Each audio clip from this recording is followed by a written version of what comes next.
나눔가족 여러분 반갑습니다. 오늘 말씀은 바벨론에 대한 마지막 신탁의 말씀입니다. 바벨론은 전쟁으로 파멸될 것이고 용사들은 사로잡히게 될 것이라 말씀합니다. 바벨론의 심판이 확정되었기 때문이죠. 예언자는 스라야에게 그 책을 다 읽은 후에 책을 돌에 메어서 유브라데 강에 던지라고 말합니다.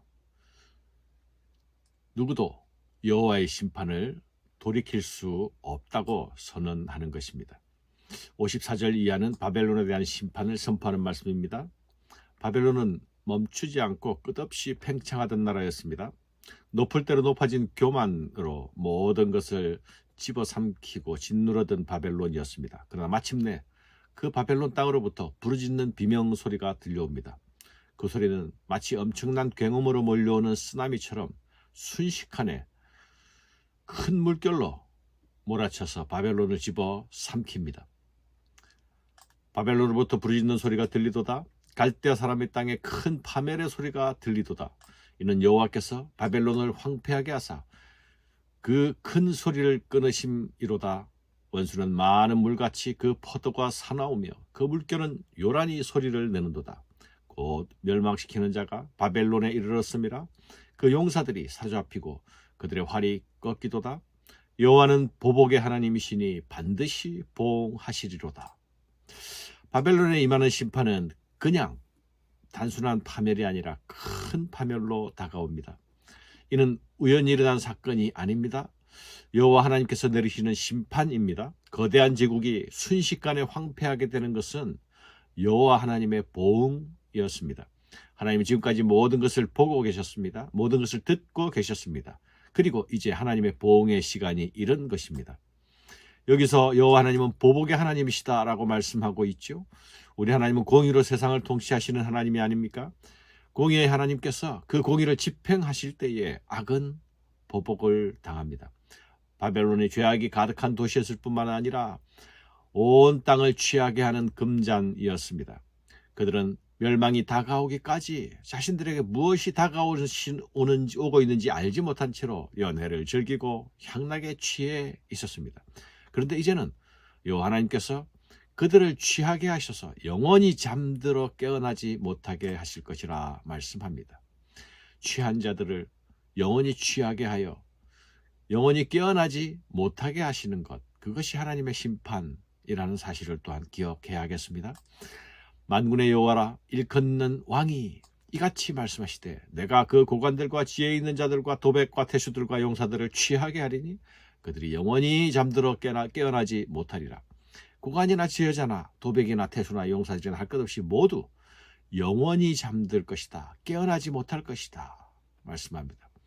부자는 망해도 3년 간다는 말이 있지 않습니까? 그러나 최강의 제국 바벨론은 몰락과 함께 순식간에 사라질 것입니다. 재기할 기회조차 없을 것입니다. 하나님의 진노의 잔을 마시고 영원히 일어나지 못할 것입니다. 사랑하는 여러분, 하나님은 죄인들을 돌아오기까지 참고 기다리시는 분이십니다. 그러나 그 길에서 돌아서기를 거부한다면 남은 것은 이미 경고된 심판이 집행되는 일밖에 없습니다. 심판의 날이 임하면 더 이상 기회가 주어지지 않습니다. 바벨론의 성벽은 회파되고 무너져 내릴 것입니다. 그 성벽은 바벨론의 포로로 잡혀온 건축공들이 피와 땀을 착취당하여서 쌓아 올리게 했던 성벽이었습니다. 그러나 그 모든 것들이 헛될 것이다. 민족들의 수고도 불탈 것이다 말씀합니다.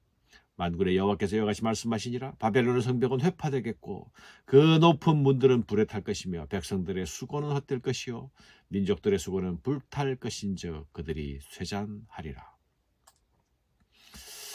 55절부터는 바벨론의 포로민들에게 전하는 메시지가 주어집니다. 때는 유다왕 시드기야 4년으로 주전 594년에 있었던 일입니다. 이방 나라들의 신탁의 말씀이 여호야김 4년에 기록되었으니까 이전의 말씀들과는 시간적인 격차가 약 10년 이상이 있습니다. 이때는 첫 번째 바벨론으로 이주가 있은 후입니다. 시드기야는 바벨론 왕을 아련하기 위해서 봉신의 신분으로 바벨론을 방문합니다. 이때에 시드기야를 수행해서 함께 바벨론을 방문하는 스라야에게 예레미야는 여호와께서 명하신 계시의 말씀을 기록한 책을 그에게 줍니다. 이 계시의 말씀은 물론 바벨론의 심판과 멸망에 관한 말씀입니다. 스라야는 병참감이란 직책을 가진 자로 나타나죠. 병참감은 군사 물자를 관리하는 직책을 맡은 책임자를 말합니다. 예레미야가 그에게 말씀을 명령하니 스라야는 병참감이더라.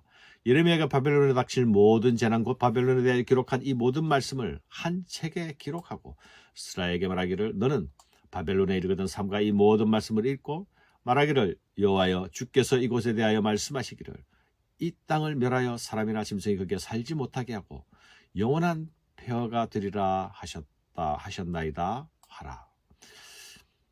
시드기야는 바벨론에 반대하는 입장에 서 있던 왕이었죠. 바벨론 왕에게 환심을 얻으려고 스라엘을 대동하고 바벨론으로 갑니다. 그러나 하나님은 그 바벨론의 심장부에서 바벨론의 멸망에 관한 메시지를 선포하라고 명령하시는 것입니다.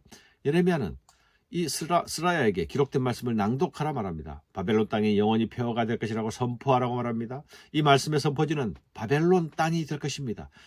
이것은 목숨 건 순종을 요구하는 말씀이 아닙니까? 그리고 기록된 말씀의 책을 돌에 메어 유브라데 강에 던지라 말합니다.